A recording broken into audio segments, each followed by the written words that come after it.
तमाम लोगों का हार्दिक स्वागत करना चाहता हूं। श्री अरविंदो सोसाइटी के प्रतिनिधि के रूप में मैं अशोक आप सबका अभिनंदन करना चाहता हूं। आज का हमारा टॉपिक है कि मनुष्य के लिए, मानवता के लिए मानवीय मूल्य है या नहीं, क्यों आवश्यकता है, इस पे हम रोचक आज वार्ता आपसे करना चाहते हैं। ये वार्ता इतनी रोचक है कि मुझे पूरा आशा है और मुझे उम्मीद है कि आपको आज के सेशन में बहुत अच्छा लगेगा, क्योंकि हम उन मानवीय मूल्यों पे, उन बुनियादी मूल्यों पे बात करेंगे आज जो मनुष्यता के लिए आवश्यकता है या मानवता के लिए आवश्यक है। जब हम मूल्य की बात करते हैं, वैल्यूज की बात करते हैं, तो एक क्वेश्चन, एक प्रश्न हमारे मन में जरूर उपजता है, और वो उपजता है कि मूल्य और कीमत में अंतर क्या है, कीमत क्या है और मूल्य क्या है। हम इसे शब्दों में आपको व्याख्या करके आपको समझाएं, उससे बेहतर है कि हम एक घटना के माध्यम से दोनों का अंतर आपको बताना चाहते हैं। एक ऐसी घटना जो सच घटना है, एक ऐसी घटना जो वास्तव में कीमत और मूल्य को बिल्कुल अलग अलग करके दिखाती है, दोनों को अलग अलग स्थापित करती है। जैसा कि आप जानते हैं कि श्री अरविंदो सोसाइटी शिक्षा में काम करती है, जैसा कि आप जानते हैं कि रूपांतर प्रोग्राम तमाम गवर्नमेंट शिक्षकों के साथ ट्रेनिंग का कार्य करता है। आप जानते हैं कि पूरे भारतवर्ष का जितना भी गवर्नमेंट टीचर्स है, उनमें हम शिक्षा का काम करते हैं, ट्रेनिंग का काम करते हैं, उनसे चर्चा और परिचर्चा करते हैं, उनके पास जो बेहतर है उसे कलेक्ट करते हैं, उसका संयोजन करते हैं और पूरे भारतवर्ष के हर कोने में और हर शिक्षक तक पहुंचाने का प्रयास करते हैं। इसी के तहत राजस्थान में भी हमारी ट्रेनिंग चल रही थी।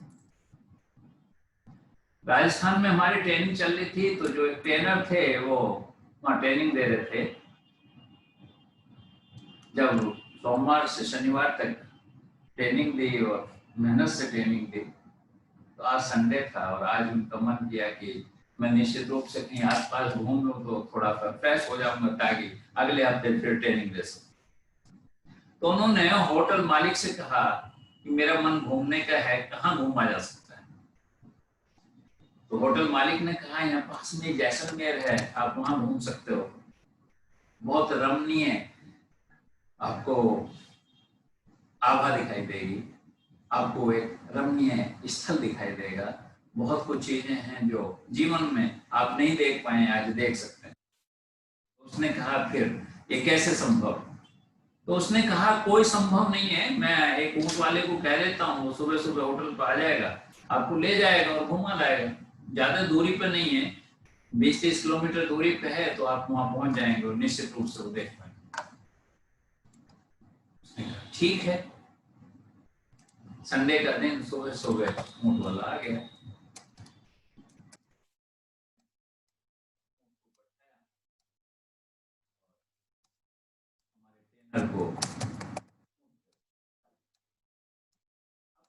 जानकारी के लिए बता दूं कि जो सवारी वाले ऊंट होते हैं, उन पे 2 बैठने का स्थान होता है, एक चालक के लिए, एक सवारी वाला भी बैठे।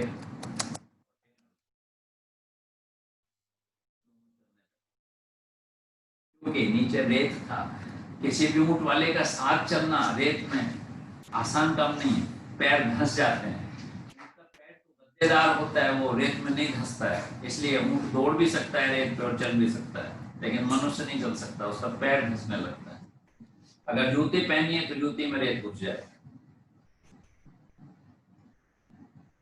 यात्रा शुरू हुई, वार्तालाप शुरू हुआ, जैसा इन जनरल होता है, एक दूसरे 2 व्यक्ति हैं तो निश्चित रूप से एक दूसरे से पूछते हैं आप क्या करते हैं, कैसा करते हैं, क्या करते हैं, राजस्थान में क्या होता है, बहुत सारी बातें शुरू हो गई, आत्मीयता सी भी हो गई।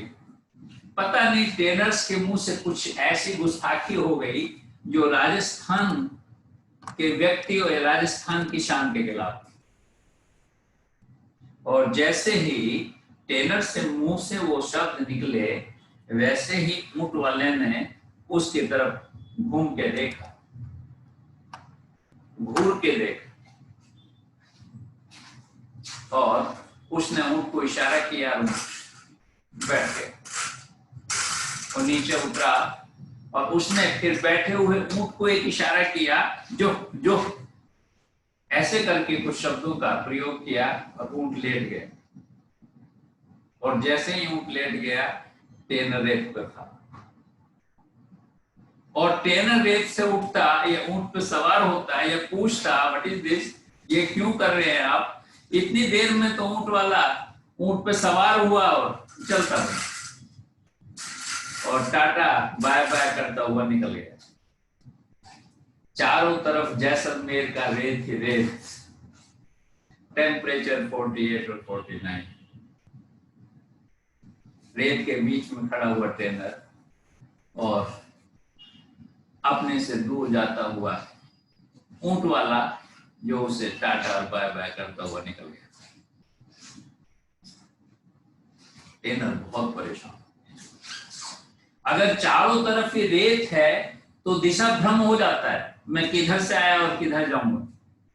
इसलिए टेनर एक आध 100 मीटर या एक आध फरलांग आगे जाता और फिर वापस आ जाता। उसे ये भ्रम हो गया कि ऐसा ना हो कि किसी विपरीत दिशा में चला जाऊं और दिशा भ्रम हो जाऊं और रास्ता भूल जाऊं और कभी भी होटल पे ना पहुंच पाऊं। बहुत परेशान। 48-49 टेम्परेचर, नीचे रेत, उसमें आप समझ सकते हैं कि, और जो टेनर का पानी था वो भी ऊंट वाला ले, जो भोजन रखा था वो भी ऊंट वाला ले, क्योंकि वो बंधा था उस काठी से जो ऊंट के ऊपर। बहुत देर के बाद कुछ दूरी पे एक व्यक्ति दिखाई दिया जिसके हाथ में एक बिस्लरी की बोतल थी। वो बिस्लरी की बोतल हिला, टेनर ने उसे इशारा किया अपने पास आने के। वो मुस्कुराता हुआ टेनर के पास आया। उसने कहा, भाई ये पानी की बोतल मुझे मिल सकती है, आप जो चाहें इसकी कीमत ले लें।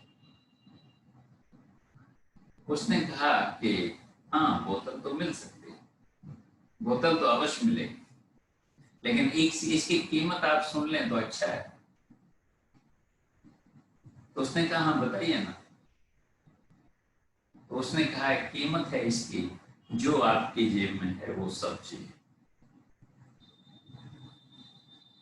इंजीनियरली पूरे भारतवर्ष में 20-22 रुपए की बोतल मिल जाती है बिस्लरी की। अगर 2 लीटर की है तो 35-37 रुपए में मिल जाती है। लेकिन आज उस बोतल की कीमत उसने बताई कि आपकी जेब में जो है वो सब मुझे चाहिए। आपको बोतल तभी मिलेगी, ये पानी तभी मिलेगा जब आपकी जेब में जो कुछ है वो सब मुझे हैंडओवर करो।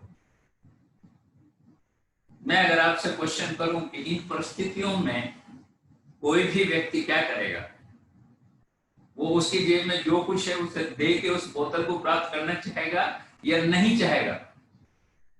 तो मैं समझता हूं आपका जवाब निश्चित रूप से यही होगा कि हाँ, वो सारा पैसा दे देगा लेकिन बोतल लेगा, क्योंकि जीवन का प्रश्न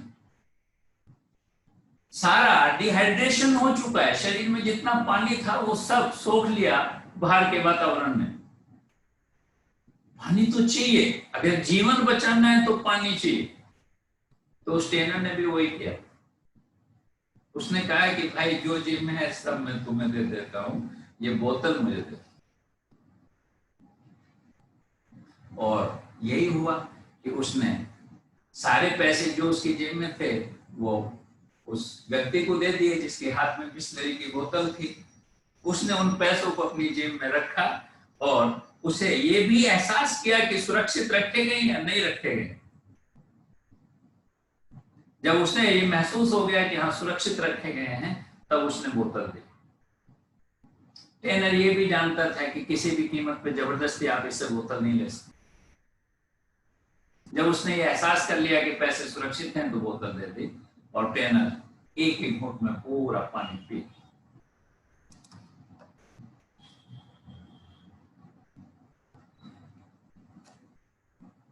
उसने कहा कि मुझे इस रेत से बाहर निकाल। कह रहे हम बाहर भी निकाल, लेकिन उसकी भी एक कीमत। उसने कहा भैया उसकी क्या कीमत है? आपने पानी की बोतल की कीमत ले तो ली, जितना मेरे पास पैसा था उस सब पैसा मैंने आपको दे दिया। अब बाहर निकालने की क्या कीमत है? मेरे पास तो कुछ भी नहीं बचा। तो उस व्यक्ति ने मुस्कुराते हुए कहा कि आप जो पैंट शर्ट पहने हुए हैं ना बहुत सुंदर लग रही है।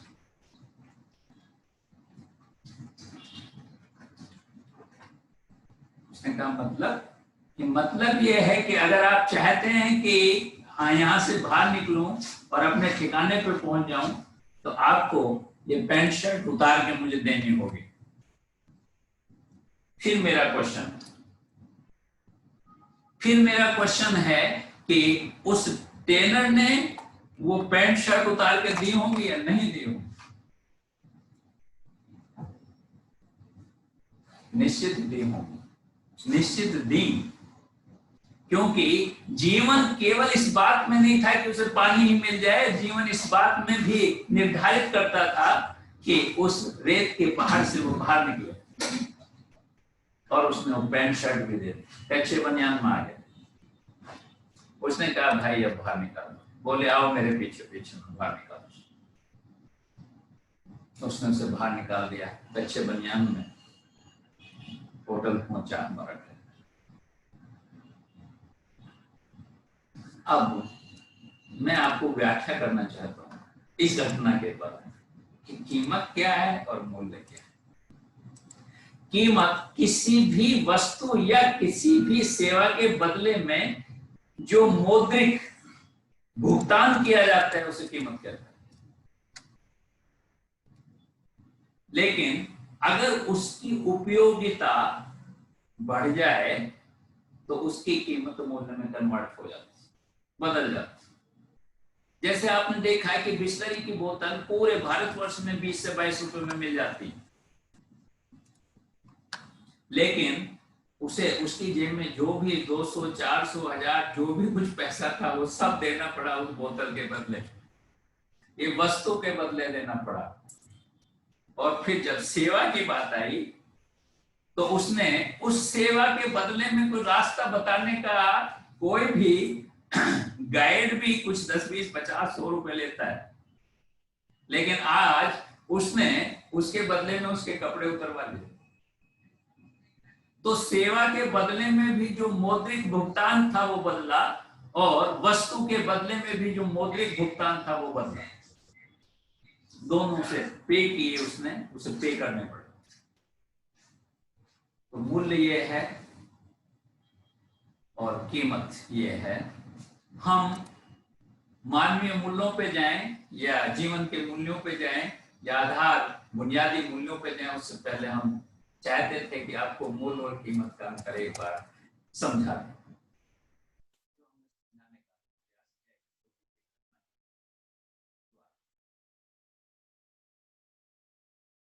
अब हम बात करते हैं कि वैल्यूज क्या है, मूल्य क्या है। हम कहते हैं ना कि किसी भी समाज में उसकी वैल्यूज निर्धारित करती हैं कि वो कितना आगे बढ़ेगा। हम बात करते हैं कि किसी भी व्यक्ति का उत्थान इस बात पे निर्भर करता है कि उसकी वैल्यूज क्या है, उसके मूल्य क्या है। और हम ये भी बात करते हैं कई बार कि यार इसके परिवार ने या इसके माँ बाप ने कुछ वैल्यूज ही क्रिएट की, तभी तो ये ऐसा व्यवहार कर रहा है। अर्थात हम वैल्यूज की बात जरूर करते हैं। आज हम थोड़ा सा विस्तृत रूप से समझना चाहेंगे कि वैल्यूज कितने प्रकार की होती हैं, मूल्य कितने प्रकार के। समाज में सबसे पहले मूल्य होते हैं सामाजिक मूल्य। सामाजिक मूल्य वो मूल्य है जो समाज, संप्रदाय या कोई जाति या धर्म अपने को व्यवस्थित बनाए रखने के लिए उन मूल्यों को प्रतिपादित करते हैं। मैंने बहुत सारी बातें की। मैंने कहा कोई देश, कोई समाज, कोई संप्रदाय, कोई धर्म, कोई जाति अपनी जो व्यवस्था है उसे कायम रखने के लिए, अपने अस्तित्व को कायम रखने के लिए उन मूल्यों का निर्धारण करती है, उन्हें प्रतिपादित करती है। और बाई द वे कोई मनुष्य उसका पालन नहीं करता तो उसके लिए उसमें दंड का प्रावधान भी होता है। अगर कोई उसे पालन नहीं करता है तो उसे दंडित करके बाध्य किया जाता है कि उसका पालन करे, क्योंकि उसे समाज को व्यवस्थित रखने के लिए बनाया गया है। तो समाज की व्यवस्था इस बात पर निर्भर है कि वो उसे पालन नहीं करेगा। अगर नहीं करेगा तो उससे जबरदस्ती पालन करवाने का प्रयास किया जाए। वो आर्थिक दंड भी हो सकता है और शारीरिक दंड भी हो सकता है। जैसे सपोज उदाहरण के लिए आप किसी चौराहे से गुजर रहे हैं और आपने हेलमेट नहीं लगा रखा। पीछे आपको ध्यान हो, जब कोविड का मसला चला तो जो हमारे ट्रांसपोर्ट मिनिस्टर हैं गडकरी साहब, उन्होंने कहा कि हेलमेट अगर कोई बच्चा नहीं लगा रहा है, कोई वृद्ध का अगर कोई व्यक्ति नहीं लगा रहा है तो उसका जो दंड है वो 500 से 5000 हो। क्यों? ये पैसा गवर्नमेंट के खाते में जाएगा। क्या गवर्नमेंट का काम तभी चलेगा? या इसमें से कुछ हिस्सा गडकरी के घर में जा रहा है? ऐसा नहीं है ना मिनिस्टर के घर में कोई पैसा जा रहा है, ना ही समाज के लिए उस पैसे की इतनी जरूरत है कि वो 5000 वसूल लेंगे तभी सरकार चलेगी। तो फिर ये व्यवस्था क्यों बनाई गई कि 500 से 5000 होगा? वो इसलिए बनाई गई कि हमारे लोग सुरक्षित रहें। हमारे लोग सुरक्षित रहें इसलिए हेलमेट अगर कोई नहीं लगाएगा तो उसमें हम 10 गुना जुर्माना लगाएंगे। अगर जुर्माना नहीं है और पकड़ लिया गया तो फिर उसकी कुछ दिन की जेल का भी प्रावधान होगा, तो उसे 4 दिन जेल में रहना पड़ेगा। तब जो है वो भुगतान नहीं कर पा रहा है तो 4 दिन जेल में रह के उसे छोड़ देंगे, ताकि वो भविष्य में कभी ये गलती ना करे और लोगों को बताए कि ऐसी गलती करोगे तो या तो पैसा देना पड़ेगा, नहीं तो जेल में रहना पड़ेगा। ये दंड की व्यवस्था मैंने आपको बताया कि आर्थिक दंड भी हो सकता है और सामाजिक दंड भी हो सकता है। ऐसे ही बहुत सारे कबीले, बहुत सारे संप्रदाय भी निर्धारित करते हैं अपने समाज को व्यवस्थित करने के लिए। जैसे कुछ जातियां ऐसी हैं कि अगर बाई द वे उनकी लड़की किसी दूसरे धर्म, किसी जाति में, किसी संप्रदाय में शादी कर लेती है तो उस माँ बाप का वो बहिष्कार कर देते हैं। उन्हें गांव में अपने यहाँ बुलाते नहीं है, खिलाते नहीं है, उनका बहिष्कार कर देते हैं कि तुम्हारी लड़की ने ऐसा किया इसलिए आपका परिवार का हम बहिष्कार करते हैं। और वो परिवार उस लड़की का बहिष्कार कर देते हैं कि मैं उसे घर में नहीं घुसने दूंगा। तो मैं जस्ट एक उदाहरण दे रहा था कि सरकार से लेके कबीले तक, संप्रदाय तक, जाति तक, क्षेत्र तक तमाम लोग अपने कुछ सामाजिक ढांचे को व्यवस्थित करने के लिए, उसे ठीक बनाए रखने के लिए कुछ नियमों को प्रतिपादित करते हैं जिन्हें हम सामाजिक मूल्य कहते हैं, और उसे बाध्यता होती है कि वो पालन करना पड़ेगा। दूसरे मूल्य हैं नैतिक मूल्य। नैतिक मूल्य क्या है? नैतिक मूल्य भी विभिन्न देशों के, विभिन्न जातियों के, विभिन्न धर्मों के अलग अलग हो सकते हैं। वो अलग ढंग से उसे अपनी नैतिक मूल्यों को वो डिफाइन करते हैं, लेकिन ये मनुष्य पर निर्भर करता है कि वो मनुष्य उसे पालन करता है या नहीं करता। सपोज क्योंकि उसमें कोई आर्थिक प्रावधान तो होता नहीं, आर्थिक दंड का तो कोई प्रावधान नहीं होता, कोई सामाजिक दंड का प्रावधान नहीं होता, तो कोई दंड का प्रावधान तो नहीं है, मीन्स कोई बाध्यता तो बिल्कुल नहीं है। अगर बाध्यता नहीं है तो फिर नैतिक मूल्यों का मनुष्य क्यों पालन करता है? अगर वो पालन करता है तो बहुत सोचने विचारने के बाद ये बात निकल के आई कि मनुष्य अपनी आत्मतुष्टि के लिए, अपने आत्म सम्मान के लिए, अपने सम्मान के लिए या समाज में सम्मान के लिए उनका पालन करता है। जैसे उदाहरण के तौर पे कोई धर्म, कोई जाति, कोई संप्रदाय ऐसा नहीं है जो ये बात नहीं कहता हो कि माँ बाप के सुबह उठ के पैर छूने चाहिए। हर धर्म, हर जाति, हर संप्रदाय, हर देश ये बात कहता है कि सुबह उठे तो अपने माँ बाप के पैर छूए, यानी कि अपने माँ बाप का सम्मान करें। अगर मैं आप सब लोगों से क्वेश्चन करूं कि आप में से कितने लोग हैं जो जिनके माँ बाप जीवित हैं और सुबह उठ के वो माँ बाप के पैर छूते, तो बहुत सारे हाथ उठ जाएंगे, सर हम छूते हैं, हम सुबह उठ के माँ बाप के पैर छू के ही घर से चलते हैं। कुछ लोग कहेंगे कि हम ओकेजनली छूते हैं, किसी पर्व पे हम माँ बाप के पैर छूते हैं, या घर से निकलते समय हम कहीं बाहर जा रहे हैं तो माँ बाप के पैर छूते हैं, या हम कहीं बाहर से जा रहे हैं घर में तो जाके माँ बाप के पैर छूते हैं। कोई रोज छूता है तो कोई ओकेजनली छूता है तो कोई बिल्कुल नहीं छूता। जो रोज छूता है उसे कोई इनाम नहीं मिल रहा है, जो कभी कभी छूता है उसे ना उसकी भर्त्सना हो रही है, ना उसकी कोई बुराई हो रही है, ना ही उसे कोई इनाम मिल रहा है, और जो बिल्कुल नहीं छूता है उसे कोई दंड नहीं मिल रहा है, उसे कोई सामाजिक दंड या किसी आर्थिक दंड का भी प्रावधान नहीं है। तो क्वेश्चन ये उठता है, प्रश्न ये उठता है कि जो व्यक्ति रोज छूता है उसे रोज छूने से मिलता क्या है? ऐसा क्या मिलता है कि वो प्रतिदिन उठ के माँ बाप के पैर छूता है? उसे एक आत्मतुष्टि मिलती है, उसे एक आत्मसम्मान मिलता है, उसे एक ऐसा सेटिस्फेक्शन मिलता है कि मैंने अपने माँ बाप के पैर छुए हैं जिसने मुझे जन्म दिया था, जो मेरे लिए ईश्वर की तरह हैं। मैं ईश्वर को तो नहीं देख सकता, लेकिन फिजिकल रूप से माँ बाप को तो देख सकता हूँ। ईश्वर की हाथ जोड़ के अगर प्रार्थना करता हूँ तो साक्षात्कार अपने माँ बाप के पैर तो छू सकता हूँ, उनसे आशीर्वाद ले सकता हूँ, तो उसे एक अच्छा सा लगता है और अच्छा सा महसूस होता है कि अगर मैं ऐसा करता हूँ तो मुझे अच्छा महसूस होता है, मेरा पूरा दिन अच्छा चला जाता है। एक ऐसी भावना, सकारात्मक भावना पैदा होती है कि आज मैं जो कुछ करूंगा अच्छा करूंगा, आज जो भी मैं कहीं हाथ डालूंगा मुझे सफलता मिलेगी। इस तरह की भावना से ग्रस्त हो जाता है आदमी अगर नैतिक मूल्यों की को स्वीकार करता है, उनका पालन। ये बात मैं स्पष्ट रूप से बता देना चाहता हूँ कि बहुत सारे देश, बहुत सारे धर्म, बहुत सारी जातियां, सबके नैतिक मूल्य थोड़े से डिफरेंट हो सकते हैं, लेकिन सच बात यह है कि आपका हृदय जो स्वीकार करता है आप वो ही नैतिक मूल्य अपनाते हैं, जो हृदय आपका स्वीकार नहीं करता है वो आप नैतिक मूल्य नहीं अपनाते हैं। इसलिए समाज, धर्म, जाति के द्वारा जो नैतिक मूल्यों को प्रतिपादित किया गया है वो उस पर निर्भर नहीं है कि वो आप पालन ही करें, आप वो पालन करते हैं उनमें से जो आपको बेहतर लगते हैं, जो आपको आत्मतुष्टि देते हैं। तो हमने दो मूल्यों की बात की, एक सामाजिक मूल्य और दूसरे नैतिक मूल्य।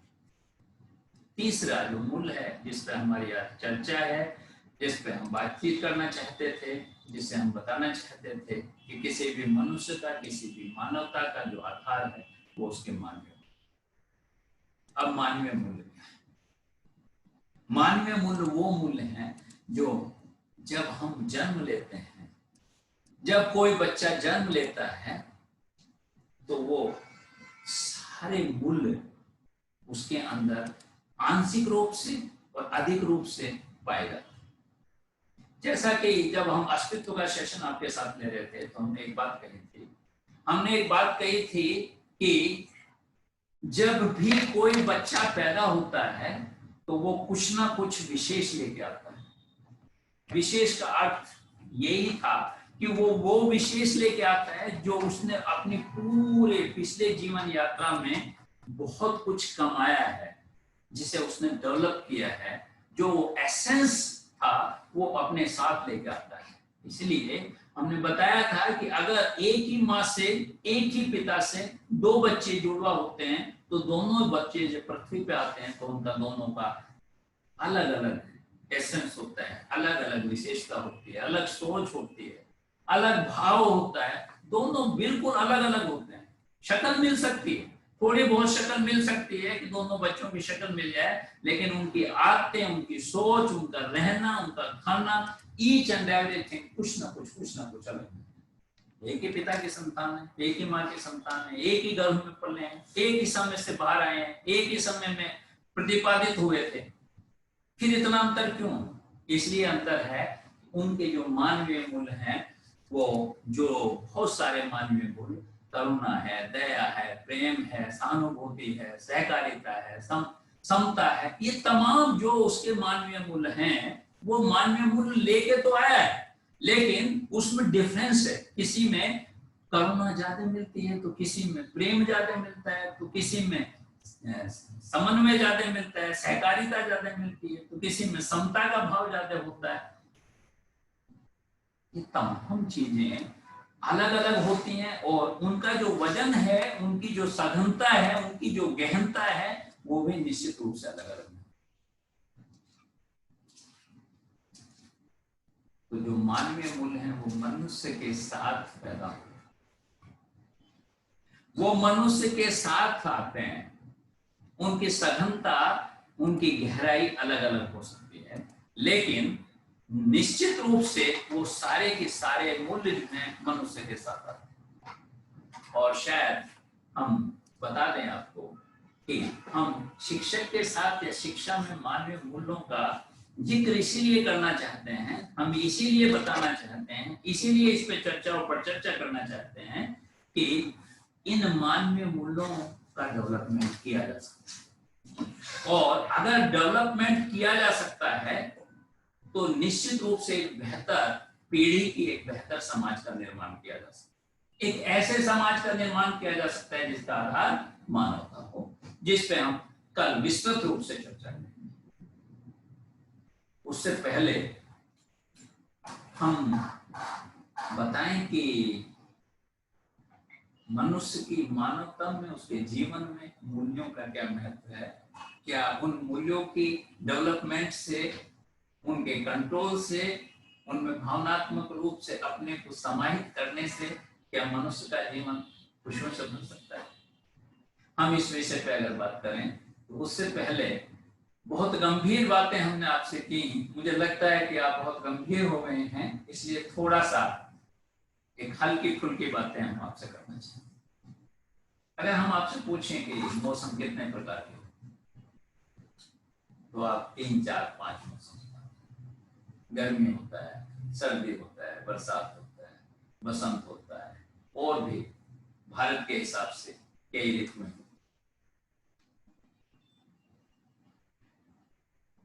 दूसरा क्वेश्चन हमारा ये है कि क्या आप बरसात को गर्मी में बदल सकते हो या सर्दी को बरसात में बदल सकते हो?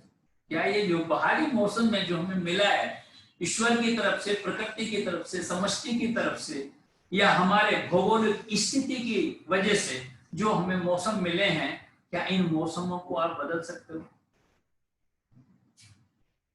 तो आपका जवाब यही होगा कि नहीं सर, इन्हें तो नहीं बदल सकते, ये तो अपने समय पे आते हैं और समय पे खत्म हो जाते हैं। लेकिन ये बात तय हो गई कि जो बाहर का मौसम उसे हम नहीं बदल सकते। लेकिन दोस्तों, मैं आपको एक बात बता देना चाहता हूं कि जिस तरह के बाहर के कई मौसम हैं और उन्हें हम बदल नहीं सकते, इसी तरह हमारे अंतर्मन में भी बहुत सारे मौसम, क्रोध का, समानुभूति का, प्रेम का, करुणा का, समता का, खुशी का, दुख का, बहुत सारे मौसमों से भरा पड़ा है हमारा ये शरीर, हमारा ये मस्तिष्क, हमारा ये हृदय। और जिस तरह बरसात में बारिश होती है उसे रोका नहीं जा सकता, जिस तरह सर्दी में सर्दी पड़ती है उसे रोका नहीं जा सकता, वैसे ही क्रोध में अगर मुंह से गाली ना निकले ये संभव नहीं। अगर क्रोध में मुंह से कुछ अपशब्द ना निकले तो ये कैसे संभव? और खुशी अगर मन है तो आपके दिल से आशीर्वाद ना निकले या दूसरे के प्रति सद्भाव का भाव ना निकले तो असंभव। अगर आपके मन में करुणा है तो सबके प्रति ऐसा भाव निकले कि सभी का भला हो, यही संभव है। आपके हृदय में अगर समन्वय का भाव है तो सबसे मिलजुल के काम करने का भाव ना निकले, ये असंभव। हम भी स्वाभाविक तौर पे तो वो ही निकलेगा जैसा हमारे अंदर मौसम। लेकिन बस फर्क इतना है कि जो बाहर का मौसम है उसे हम बदल नहीं सकते, लेकिन जो अंदर का मौसम है उसे हम बदल सकते। कैसे बदल सकते हैं? हम तब बदल सकते हैं कि जो हमारे अंदर का मौसम है उसका मूल कारण क्या है, क्यों अंदर का मौसम है। यस, सपोज हमें गुस्सा आ रहा है, हम क्रोध में हैं, तो ये क्रोध क्यों आया है, ये क्रोध क्यों आया है, ये हमें पता होना चाहिए।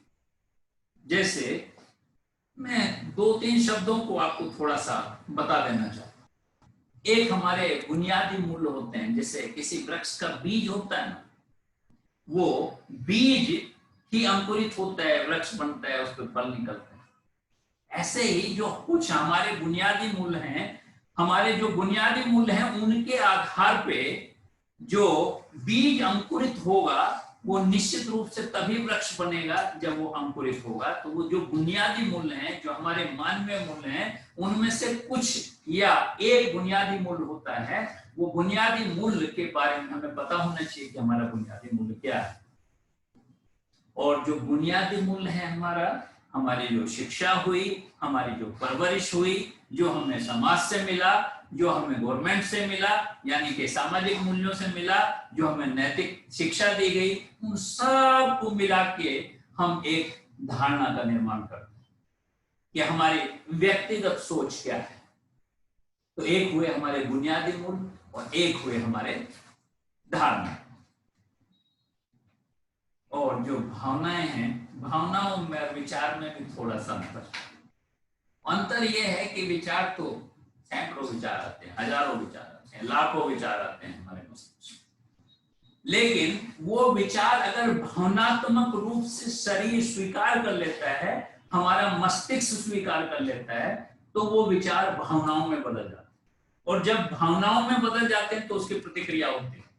और वो प्रतिक्रिया क्या होती है? प्रतिक्रिया ये होती है कि अगर आपकी भावनाएं आपके बुनियादी मूल्य और आपके जो धारणाएं हैं उनके जितने करीब हैं, अगर वो आपकी भावनाएं आपके धारणाएं या बुनियादी मूल्यों के करीब हैं, तो आपको खुशी होती है, आपको प्रसन्नता होती है, आप खुश हो जाते हो। और अगर आपकी भावनाएं चाहे वो स्वयं जागृत हुई हो या दूसरी किसी घटना से जागृत हुई हो, वो अगर आपके बुनियादी मूल्य और आपकी धारणाओं के विपरीत हैं, अलग हैं, तो निश्चित रूप से आपको गुस्सा आता है, आपको क्रोध आता है, आपको असंतोष पैदा हो जाता है। तो हम ये अच्छी तरह से जान सकते हैं कि हमें गुस्सा क्यों आ रहा है, हमें खुशी क्यों हो रही, हम किसी आदमी को इग्नोर क्यों कर रहे हैं, हम किसी आदमी को प्यार क्यों कर रहे हैं। ये तमाम चीजें निश्चित रूप से हमें पता चल जाता है कि हमारी भावनाएं हमारे बुनियादी मूल्य और हमारे धारणाओं के कितने करीब। अब सपोज मैं उदाहरण के तौर पे आपको बता देना चाहता हूँ कि सपोज किसी का बुनियादी मूल्य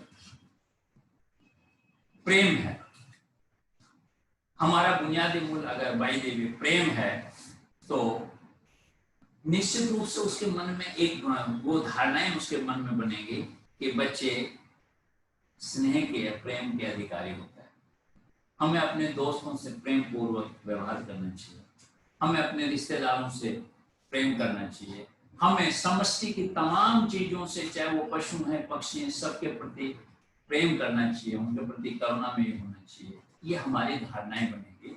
हमारा बुनियादी मूल्य हुआ प्रेम और हमारी धारणाएं हुई ये जो कुछ हम बता रहे हैं कि बच्चे स्नेह के पात्र हैं, सबसे दुश्मन से भी हमें स्नेह से बात करनी चाहिए, हमने अपने मित्रों से प्यार से बात करनी चाहिए, समष्टि और प्रकृति के प्रति भी स्नेह का भाव होना चाहिए। ये सब हमारी धारणाएं हैं। तो इनसे जो भावनाएं उठती हैं, अगर वो भावनाएं स्वयं से उठे या दूसरे की प्रतिक्रिया में उठे, अगर इनके करीब हैं, जो हमारा बुनियादी मूल्य प्रेम है या हमारी धारणाएं हैं, तो हमें प्रसन्नता होती है। और अगर हमारी भावनाएं इन दोनों के विपरीत हैं या हमारी प्रतिक्रिया में जो भावनाएं उठी वो भी इनके विपरीत हैं, तो निश्चित रूप से हमें गुस्सा आता है। तो हम अगर अपने बुनियादी मूल्य को जानते हैं, हम अपनी धारणाओं को जानते हैं और हम अपने उठने वाली भावनाओं को जानते हैं, तो निश्चित रूप से उनका जो सामंजस्य है उसके द्वारा हम अपने अंदर का जो मौसम है उसे चेंज कर सकते हैं। हम अंदर के मौसम को चेंज कर सकते हैं। इसलिए बाहर के मौसम को चेंज कर ना पाए ना कर पाए, लेकिन हम अंदर के मौसम को चेंज कर सकते हैं, ये जानते हुए कि हमारा मानवीय मूल्य क्या है, हमारी धारणाएं क्या है, हमारी भावनाएं। ये मोटी सी बात आज हमने मूल्यों पे आपके साथ की, वैल्यूज पे अपने साथ की, कितने तरह की वैल्यूज हैं उस पर हमने बातचीत की। हमारे जो अंदर का मौसम है, हमारी जो भावनाएं हैं, हमें गुस्सा क्यों आता है, हमें खुशी क्यों होती है, हमें प्रेम जागृत क्यों होता है, हम करुणामयी क्यों हो जाते हैं, इसका भी आधार मैंने आपको बताया।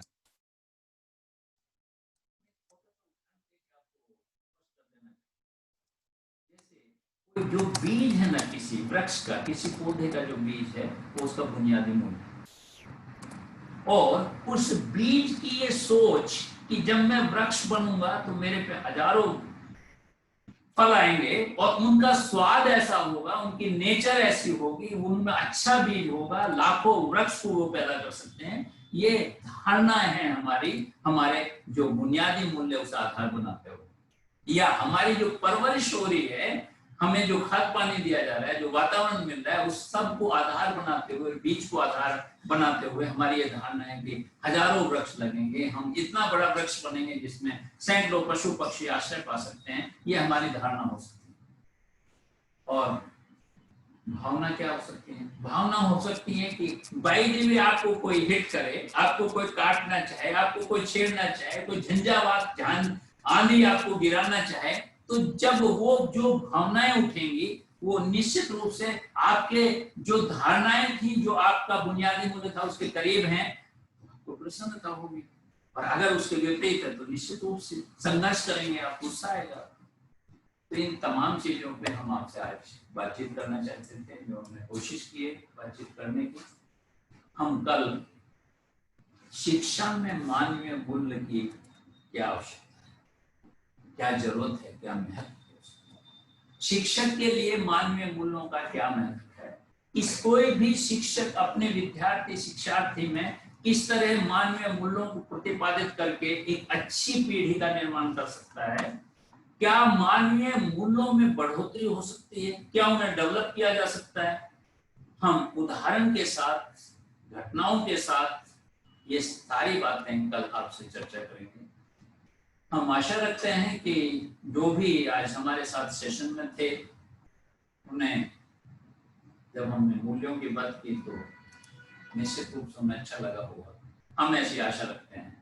और हम आशा रखते हैं कि जब कल का हम सेशन करेंगे कि शिक्षा में मानवीय मूल्यों की क्यों आवश्यकता है, क्या हम मानवीय मूल्यों को प्रतिपादित करके एक अच्छी पीढ़ी का निर्माण कर सकते हैं, एक अच्छे समाज का निर्माण कर सकते हैं, अच्छे समाज के द्वारा एक उन्नत भारत का निर्माण कर सकते हैं, इस पर हम चर्चा करेंगे। आज जो भी हमने चर्चा की उसमें अगर किसी के भी मन में कोई भी जिज्ञासा है, कोई भी प्रश्न है, तो वो निसंकोच हमसे पूछ सकता है। हम पूरी कोशिश करेंगे कि आपको आंसर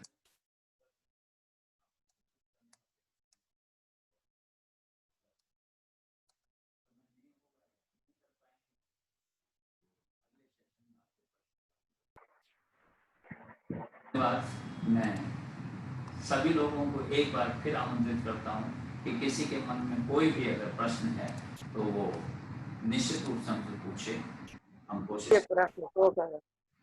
हेलो सर, नमस्कार। मैं ये पूछना चाह रही हूँ कि अपने विद्यालय में अपने बच्चों के मानवीय गुणों के विकास के लिए जो आपने मुझे बताया, मैं उसका अगर उसी तरह अनुसरण करूँ तो क्या मेरे बच्चे भविष्य में आगे बढ़ सकते हैं? क्या बढ़ाने की मैं चेष्टा कर सकती हूँ? मैं लास्ट का सेंटेंस मैं नहीं सुन पाया। जी, मैं बोल रही हूँ कि अगर मैं अपने बच्चों के मानवीय गुणों को विकास के लिए मैं उनको शिक्षण दूं, तो उनमें जो मानवीय विकास उचित तौर पर होना चाहिए, उसमें हम मतलब कितने परसेंट तक हम तो चाहेंगे कि हमारे बच्चे 100% सही हो, लेकिन अगर कुछ बच्चे ऐसे हैं जो नहीं मान पाते हैं, कुछ अलग हटके होते हैं, उनके लिए मैं क्या करूंगी? मैम, जैसा कि हमने बताया, मानवीय मूल्य हैं वो बच्चे के साथ आते हैं। जी। जब बच्चा पैदा होता है तो उसमें करुणा भी होती है, उसमें दया भी होती है, उसमें प्रेम भी होता है, उसमें स्नेह भी होती है, उसमें ईमानदारी भी होता है, उसमें सहकारिता भी होती है, समता का भाव भी होता है, सारे भावों से परिपूर्ण होता है। लेकिन जैसा हमने अपने अस्तित्व के सेशन में बताया कि उनमें से एक प्रगाढ़ गुण उसका होता है, और भी गुण है। तो बहुत बहुत धन्यवाद सर। हम कल आपसे चर्चा करेंगे कि कोई भी शिक्षक किस तरह से जो है उन्हें डेवलप कर सकता है। मैं जैसे एक उदाहरण के तौर पे एक बात आपसे कहूंगा। जी सर, जी मैं आपकी बातों को समझ गई। हाँ, कि आपके कॉलेज में 2 बच्चे हैं, एक के फादर जो हैं वो कसाई का काम करते हैं, पशुओं को काटते हैं, और एक बच्चा जैन धर्म से है जो नंगे पैर चलने में विश्वास रखता है कि जी सर। अब वो दोनों बच्चे आग के स्कूल में आ गए और व्यस्त हो गए, वो इंटर में या फर्स्ट ईयर में या स्कूल में दोनों बच्चे पढ़ रहे हैं, और दोनों बच्चों के अंदर मित्रता हो गई। कोई मित्रता इस बात में नहीं है कि उसके फादर क्या करते हैं, मित्रता तो भावों की बात है। उनके कुछ बुनियादी मूल्य मिल गए, उनके कुछ भावनाएं मिल गई, उनका कुछ आदतें मिल गई, तो उन दोनों में दोस्ती हो गई। अब दोनों आपस में डिस्कस कर रहे हैं। वो पूछता है आपके पापा क्या करते हैं, उसने कहा मेरे पापा तो पशु काटते हैं और हमारा पशु काट के मांस का बिजनेस, हम मांस बेचते हैं, पशुओं का मांस बेचते हैं, बहुत बड़ी दुकान है हमारी, हम 10-20 पशु रोज काटते हैं। और सच बताऊं तो हम अपने उस शहर में, अपने कस्बे में सबसे बड़े कसाई हैं, सबसे ज्यादा पशु काटते हैं। कसाई का बच्चा कह रहा है। दूसरा जैन का बच्चा कह रहा है, अरे तुम यार कैसे आदमी हो कि पशु को काट देते हो, इतने बड़े पशु को काट जाते हो, और तुम कह रहे हो कि मेरे यहाँ तो सैकड़ों पशु रोज कटते हैं। मेरे यहाँ तो नंगे पैर चलते इसलिए कि चींटी ना मर जाए, चींटी मर जाएगी तो नरक में जाएंगे, इसलिए हम तो अगर चींटी भी मर जाए तो उसका भी पश्चाताप करते हैं। पशु की तो बात छोड़िए, पक्षी की तो बात छोड़िए, मांस खाने की तो बात ही अलग है। हम तो घास फूस और जो भी वनस्पति मिलती है प्रकृति ने जो हमें दिया उसी से खा के गुजर करते हैं, उसी में संतुष्ट रहते हैं, उसी में देखो स्वस्थ भी हैं, अच्छे से हैं। तू दौड़ के देख ले मेरे साथ, मैं तुझे दौड़ में हरा दूंगा। तू मेरे साथ कबड्डी खेल ले, कुश्ती कर ले, मैं निश्चित रूप से तुझे हरा दूंगा।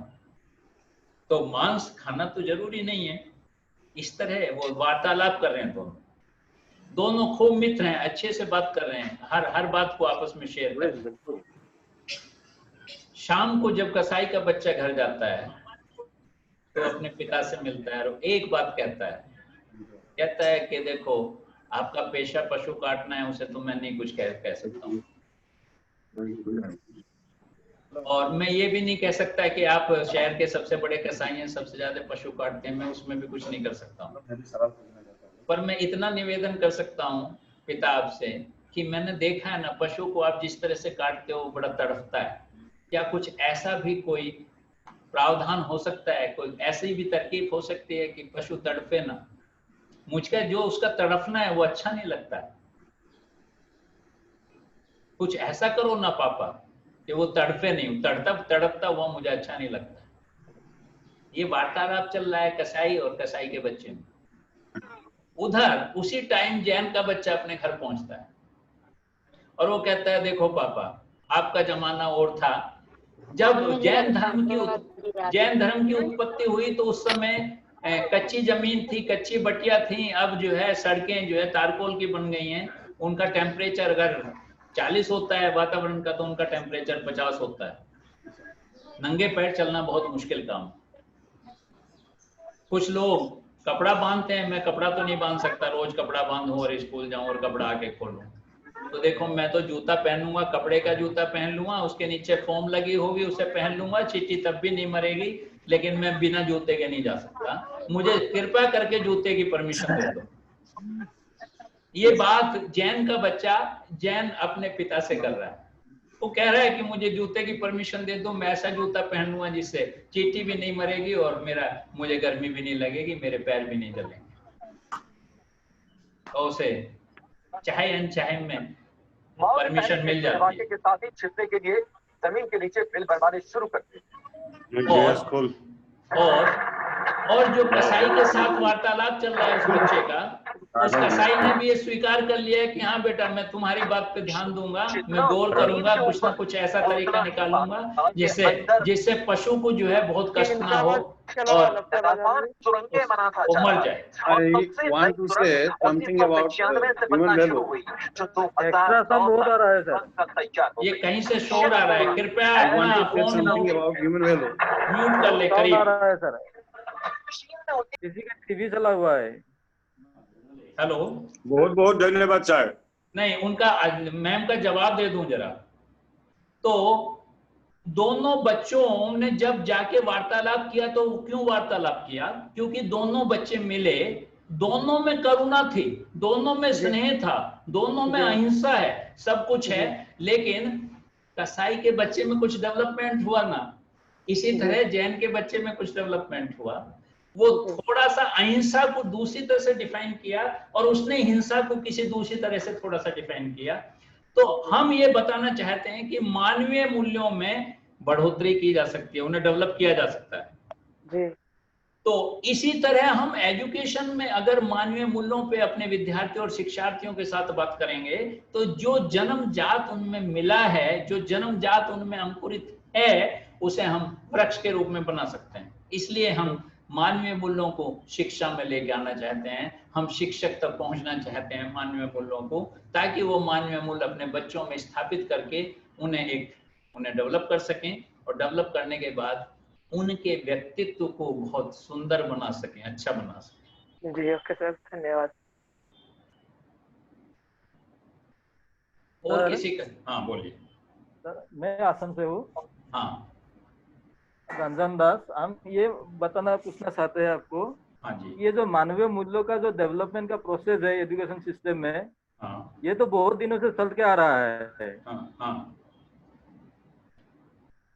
लेकिन आगे भी बोलो ना, लेकिन डेवलप नहीं हो रहा तो है। उस समय क्या होता है कि कंपटीशन, और वही पूछना चाहते हो कि क्लास जब कंपटीशन का ये आ जाता है, तब ये मानवीय मूल्य का जो डेवलपमेंट का जो प्रोसेस है, हम लोग जितना केयर लेते हैं, वो तो कहीं गायब हो जाता है। कि उसको हम कैसे कंटिन्यू कर सकते हैं, उसके लिए थोड़ा So I want to say, Swami Vivekananda said, we want that education by which character is formed, the strength of mind is increased, intellect is expanded, and by which one can stand on one's own feet. Health, honesty, equity, laborious, patriotic. The values are present in each and every man and students, but these values should be increased. अभिवादन शिलस्य नित्यं वृद्धोपसेविने चत्वारि तस्य वर्धन्ते आयुर्विद्या यशोबलम्। अभिवादन शिलस्य नित्यं वृद्धोपसेविने चत्वारि तस्य वर्धन्ते आयुर्विद्या यशोबलम्। Create others, know the others. There may be certain good qualities in others, and we are appreciating that students he can do well. The human value is really very important, and if we will try to increase, the student will learn honesty, equity, laborious, patriotic. The word education is formed by certain words. E, that means equity. D, that means determination. U, universal brotherhood. And nije paroveti ganana lahuchetam kudar charitanam tu vasudhaiv kutumbakam. मान्यवर आप मेरे से question कर रहे हैं या आप मुझे शिक्षा दे रहे हैं? मैं थोड़ा सा आपका जो मैंने सुना, आप विद्वान व्यक्ति हैं, आपका हृदय से मैं स्वागत करता हूं, लेकिन मैं थोड़ा सा आपको बता दूं कि एजुकेशन का अर्थ क्या है। मैंने अपने एक सेशन में बताया भी था कि शिक्षक का गुरु में क्या अंतर है और एजुकेशन में और शिक्षण में क्या अंतर है। एजुकेशन का अर्थ यह है कि जो बच्चे के अंदर है उसे हमें बाहर निकालना है, उसे डेवलप करना है। और शिक्षण का अर्थ यह है कि शिक्षक के पास जो है उसे बच्चे पे थोपना है। विवेकानंद के साथ ये ही किया परमहंस ने कि उसके अंदर जो था उसे डेवलप किया, और जब डेवलप हो गया तो विवेकानंद पूरे विश्व का आदमी बन गया, पूरे भारतवर्ष का सम्मान बन गया। तो जो मानवीय मूल्यों की आप बात कह रहे हैं, मानवीय मूल्य तो ऑलमोस्ट बच्चे में हैं, लेकिन केवल और केवल शिक्षक के द्वारा उन्हें डेवलप कर दिया जाए, इसकी संभावनाएं संपूर्ण नहीं हो सकती हैं। उसमें उसका जो परिवार है, जो उसके अभिभावक हैं, जो उसकी सोसाइटी है, जो उसका धर्म है, जो उसकी जाति है, सबका प्रभाव साथ साथ चलता है। हाँ, शिक्षक उसमें एक दिशा निर्देश दे सकता है। तो शिक्षक, जो भी शिक्षक है, उसे दिशा निर्देश उसे देने का प्रयास करना चाहिए, और इस भाव के साथ करना चाहिए कि मैं जब इसे दिशा दिखाऊंगा तो हो सकता है कि उस दिशा पे चला जाए और ये बच्चा सफल हो जाए, सुफल बन जाए। इसलिए हमने अपना प्रयास नहीं छोड़ना चाहिए। लेकिन मैं इस बात से आपकी बात सहमत हूं कि बच्चे पे बहुत सारी चीजों का प्रभाव पड़ता है। जैसे अभी मैंने जो उदाहरण दिया आपको, एक जैन धर्म में बच्चा पैदा हुआ जो चींटी नहीं मारने को तैयार है, जो चींटी नहीं मारना चाहता, वो कैसे किसी बड़े पशु की हिंसा कर सकता है, उसे कैसे भोजन बना सकता है? तो ये उसके धर्म, उसकी जाति, उसके संप्रदाय, उसके व्यवहार, उसके घर परिवार का उस पर एक असर हुआ, तभी वो इतना अहिंसक बना। एक हिंसक है जो पशु ही जिसका भोजन है, वो उसके भाव में चींटी ना मारने जैसा भाव आएगा ही नहीं। लेकिन अगर शिक्षक की कोई भूमिका है तो वो कहीं ना कहीं उसे डाइल्यूट कर सकता है, उसे डेंस कर सकता है। उस प्रयास को हमें नहीं छोड़ना है। तो शिक्षक को वो प्रयास तो करना ही चाहिए, और शिक्षक ये प्रयास करेगा तभी जो है संभव है कि हम बेहतर पीढ़ी तैयार कर सकते हैं। कोई दूसरा आदमी क्वेश्चन पूछा था बीच में, बोलिए। हेलो, कोई व्यक्ति बीच में क्वेश्चन पूछा था, लेकिन मैं नहीं सुन पा रहा था। अगर आप पूछना चाहते हैं तो आप पूछ सकते हैं। मैं असम से बोल रहा था। आप सुन रहे हैं ना? हम ये बताना चाहते हैं। हाँ। ये जो जब बच्चा है, एक बच्चा जब कंपटीशन, मतलब ये तो आज तो सोसाइटी का ये सिचुएशन है कि हम कंपटीशन में भाग लेना ही पड़ता है, क्योंकि फ्यूचर का बात आता है। तो तब क्या देखा जाता है कि ये जो मानवीय मूल्यों का है, उसका तो कहीं ना कहीं डिप्रेस हो जाता है, मतलब कहीं गायब हो जाता है। तो वो प्रोसेस को हम कंटिन्यू करने के लिए हम क्या क्या कर सकते हैं? हम एक टीचर के रूप से आपको पूछते हैं। मान्यवर, हमें बच्चे को सदैव ये सिखाना चाहिए कि अगर वो वास्तव में जीवन में आगे बढ़ना चाहता है और उन्नति करना चाहता है, तो हमें उसे प्रतिस्पर्धा में नहीं पढ़ना चाहिए, बल्कि अनुस्पर्धा में पढ़ना चाहिए। अनुस्पर्धा और प्रतिस्पर्धा में क्या अंतर है? प्रतिस्पर्धा में ये अंतर है कि हम दूसरों से अपने को कंपैरिजन करते हैं, दूसरों से अपनी तुलना करते हैं, दूसरों जैसा बनना चाहते हैं, उनसे आगे निकलने का प्रयास करने की कोशिश करते हैं, जो बिल्कुल अनुचित है। वो कभी भी कोई भी दुनिया का आदमी किसी दूसरे जैसा नहीं बन सकता है। अगर बन सकते थे तो आज भारतवर्ष में लाखों राम होते, लाखों कृष्ण होते, लाखों बुद्ध होते, लाखों महावीर होते, लेकिन नहीं बन सकते हैं। इसलिए जो प्रतिस्पर्धा की बात है वो बेमानी है बिल्कुल। इसलिए बच्चे में ये भाव डालना चाहिए कि हमें प्रतिस्पर्धा में नहीं पढ़ना है। अनुस्पर्धा क्या है? अनुस्पर्धा ये है कि बहुत सारे खिलाड़ी, बहुत सारे रेसर, बहुत सारे नाविक, उन्होंने रोज अपने से स्पर्धा की है कि आज मैंने ये किया है, कल मैं उससे बेहतर करूंगा, परसों मैं उससे बेहतर करूंगा, अगले दिन उससे बेहतर करूंगा। ये ही एक प्रक्रिया है जो मनुष्य को उच्चतम स्थान तक पहुंचा सकती है। इसलिए शिक्षक का ये फर्ज है कि उसे प्रतिस्पर्धा में ना पड़ने दे बच्चे को।